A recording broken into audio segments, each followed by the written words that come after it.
अस्सलाम वालेकुम गाइस, कैसे हैं आप सब। उम्मीद करती हूँ कि आप सब बिल्कुल खैरियत से होंगे। मैं भी ठीक हूँ अल्हम्दुलिल्लाह। अल्लाह पाक का जितना शुक्र अदा करें कम है। तो ये देखें जी, यहाँ पर ये नबी के रोज़े के पहरादार हैं जो कि अपनी सुबह सुबह ड्यूटी सर अंजाम देने के लिए इकट्ठे हुए हैं और यहाँ से इनकी ड्यूटी का सिलसिला जो है ना वो स्टार्ट हो रहा था। ये सुबह का टाइम है फजर का।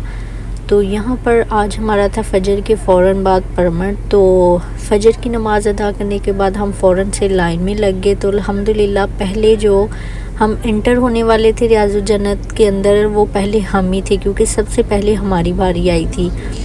तो अल्हम्दुलिल्लाह फ़ाइनली हम लोग रियाज़ुल जन्नत में पहुँच चुके हैं। और ये देखें मेरे नबी पाक सल्लल्लाहु अलैहि वसल्लम के रोज़े का नज़ारा करें, ये बिल्कुल करीब था। तो ये जो आपको जालियाँ नज़र आ रही हैं ये रोज़ा मुबारक हैं। अंदर हमारे दुनिया और जहान के प्यारे मुस्तफ़ा सल्लल्लाहु अलैहि वसल्लम रहमतुल आलमीन यहाँ इसके अंदर जो है आराम फरमा रहे हैं। अल्लाह पाक हर मुसलमान को बार बार यहाँ जाने की तौफीक अता फरमाए, आमीन। यहाँ पर पहुँचने के बाद इंसान की जो सारी हसरतें हैं, ख्वाहिशें हैं, वो यहाँ पर ख़त्म हो जाती हैं और इंसान यही ख्वाहिश करता है कि अल्लाह पाक हमें हमेशा के लिए यहाँ पर ही रख ले, हमें नबी का ग़ुलाम बना ले, हमें प्यारे मुस्तफ़ा के कदमों में कहीं थोड़ी सी एक वो गज़ ज़मीन मिल जाए जहाँ पर हम अपना डेरा बसा लें। अल्हम्दुलिल्लाह अल्लाह पाक ने दूसरी दफ़ा यहाँ पर जाने का मौका दिया और कहते हैं कि जो एक दफ़ा जन्नत में चला जाता है अल्लाह पाक उसको अपनी जन्नत से बाहर नहीं निकालता। मेरी दुआ है कि अल्लाह पाक आप सबको इस दुनिया में भी जन्नत जैसी ज़िंदगी दे और मरने के बाद भी जन्नत के जो है ना अल्लाह पाक आपको नसीब करे, नज़ारे दे। और ये देखें यहाँ पर रोज़ा रसूल है। रोज़ा बाहर निकले तो थोड़ा थोड़ा दिन शुरू हो चुका था, सूरज निकल चुका था। और ये मेरे प्यारे मुस्तफ़ा का रोज़ा मुबारक है, इसका दीदार करें। तो आज हमारा मदीना में आखिरी दिन था, तो हमारा आखिरी दिन ही हमारा परमिट था। तो हम लोगों ने अपना ये जो सारा प्रोसेस हमारा क्लियर हुआ, हम लोग बाहर आए। तो फिर हम लोगों ने वापसी की तैयारी की। ज़ोहर के बाद जो है ना हमारी वापसी थी, हम लोगों ने एयरपोर्ट की तरफ जाना था। खैर हम लोगों ने तैयारी वगैरह की और अब हम जा रहे हैं एयरपोर्ट की। ये जो आपको दीवार नज़र आ रही है छोटी सी, ये है मदीना का जो कि स्टेशन था जो तुर्कों के दौर में बना था और इसको यहीं पर स्टॉप कर दिया गया था, इसको मुकम्मल नहीं किया गया था क्योंकि उनका कहना ये था कि ये जो ट्रेन आएगी तो हमारे नबी के शहर में ये शोर करेगी और हमें ये गवारा नहीं है कि इस ट्रेन का शोर जो है ना नबी के शहर में हो, तो इसको बंद कर दिया गया था। फाइनली हम लोग एयरपोर्ट पे पहुंच चुके थे। तो यहाँ पर तकरीबन असर का टाइम हो चुका था। तो अब हम लोग जा रहे हैं अंदर। तो चलते हैं, अपना सारा प्रोसेस करते हैं और देखते हैं। मदीना वो शहर है कि जिसको छोड़ते हुए ना हर इंसान अश्कबार होता है। जो नहीं जाता उसकी एक तड़प अलग से होती है, लेकिन जो चले जाते हैं उनकी तड़प जो है ना वो एक अलग से होती है, वो बयान नहीं हो सकती। तो यहाँ पर जी ये मैं हूँ जो कि इस तरह कैमरे के सामने फ़र्स्ट टाइम आई हूँ। तो ये है जी एयरपोर्ट के अंदर जो शॉप्स बनी हुई हैं शॉपिंग के लिए। यहाँ से आप कुछ भी परचेज़ कर सकते हैं जो कि बहुत ज़्यादा एक्सपेंसिव होता है। तो हमने तो कभी एयरपोर्ट से जो है ना ऐसे शॉपिंग नहीं की। बड़ी मजबूरी हो जो कि एयरपोर्ट के लिए सामान ज़्यादा हो जाए तो उसके लिए फिर करनी पड़ती है, या फिर सामान कम हो थोड़ा बहुत तो फिर करनी पड़ती है। तो यहाँ पर हमें बहुत ज़्यादा भूख लग चुकी थी। हमने कहा क्यों नहीं हम बोर्डिंग करवाने से पहले कुछ थोड़ा बहुत खा लें, क्योंकि जो है ना और जो फ़्लाइट में थोड़ा टाइम था। तो हमने कहा पता नहीं वो फ़्लाइट के अंदर क्या खाने को मिलता है, खाने को दिल भी करेगा या नहीं। तो फाइनली यहाँ पर हमारी बोर्डिंग हो चुकी।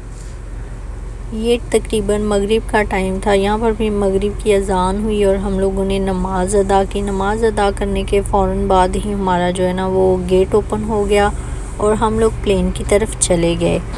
और यहाँ पर जो है ना हमारी तबीयत भी काफ़ी ज़्यादा ख़राब थी और हम लोगों को ये टेंशन लगी हुई थी कि हम कैसे सफ़र करेंगे, क्या बनेगा। खैर हम लोग आ गए हैं अब प्लेन में। अब हम लोग जा रहे हैं अपने घर को वापस। यहाँ जी हम लोग बैठ चुके हैं प्लेन में, और क्या है, हर बार हमारी जो सीट्स हैं वो बिल्कुल पर के ऊपर होती हैं। कहीं भी जो है जितना मर्ज़ी इनको बोल लें, लेकिन हमारी जो सीट है ना, चाहे जाने टाइम या वापस आने टाइम, एक साइड की जो सीट है ना हमारी यहाँ पे ही हमें मिलती है। तो खैर ये अब हमारा खाना आ चुका था, आधा सफ़र हमारा गुज़र चुका था। फ़्लाइट काफ़ी लंबी होती है, 4 साढ़े 4 घंटे की, और ये खाना है। इसमें बिरयानी थी, बन था एक, और जो है ना कोल्ड ड्रिंक थी और पानी था। ठीक था खाना, क्योंकि हम लोग तो पहले ही खा चुके थे, काफ़ी फुल थे, तो इतना भूख भी नहीं थी खाने की। खैर जितना थोड़ा बहुत हम लोगों ने खाना था खाया। तो ये जी हमारी सीट के आगे मैप लगा हुआ है, और मेरी ये आदत है कि जब किसी प्लेन में जब हम लोग फ्लाई करते हैं, तो अगर तो सीट के आगे स्क्रीन लगी हुई है, मैप लगा है। हर प्लेन में ऐसा नहीं होता, लेकिन किसी किसी में होता है। तो ये जी मेरी आदत है कि मैं ये जो है ना मैप ये चेक करती रहती हूँ, पूरा इसको जूम करूँगी, फिर क्लोज़ करूँगी, कंट्री देखती रहती हूँ, कौन सा कंट्री किस किस जगह पे है, कितनी उनकी डिस्टेंस है, क्या हिसाब है। मुझे बहुत शौक है, मैं ऐसे उंगली घुमाती रहूँगी, और मुझे ऐसी फीलिंग आती है कि इस उंगली घुमाने से जो है ना मैं हर कंट्री का चक्कर लगा के आ चुकी हूँ, लेकिन ऐसा नहीं होता। लेकिन वो एक बस जस्ट एक फीलिंग होती है, ख्वाब सा फील होता है। तो अल्हम्दुलिल्लाह अब हम लोग फाइनली मस्कत पहुँच चुके थे। ये मस्कत का व्यू आप लोग देख सकते हैं। तो यहाँ पे जी हमारी लैंडिंग जो है ना हो चुकी है, और अब हम लोग आ रहे हैं बाहर। यहाँ पर तकरीबन टाइम हो चुका था सुबह के, तकरीबन नहीं, रात के थे 2, 1:30, 2, 2:30 का टाइम था। इसी करीब हम लोग जो है ना मस्कत में पहुँचे थे। ये है जी मस्कत का खूबसूरत सा एयरपोर्ट, और यहाँ पर हमारी तबीयत बहुत ज़्यादा ख़राब हो चुकी थी। हमारे गले जो है ना बिल्कुल बंद हो चुके थे। नेक्स्ट डे हम लोग जो है ना हॉस्पिटल में गए हैं। हमारी बहुत ही ज़्यादा तबीयत ख़राब थी। तो उम्मीद करती हूँ कि आपको ये आज का व्लॉग काफ़ी अच्छा लगा होगा। अगर अच्छा लगा है तो चैनल को ज़रूर सब्सक्राइब करें, बेल आइकन को ओपन कर लें, लाइक शेयर करना ना भूलें। तो ये है जी यहाँ पर हमारी हालत, एक बेड पे मेरे हस्बैंड है और एक पर मैं हूँ। और अपना बहुत सा ख्याल रखें, दुआ में याद रखें। अल्लाह पाक आप पर हमेशा अपनी रहमतें, बरकतें, नेमतें नाजिल करे।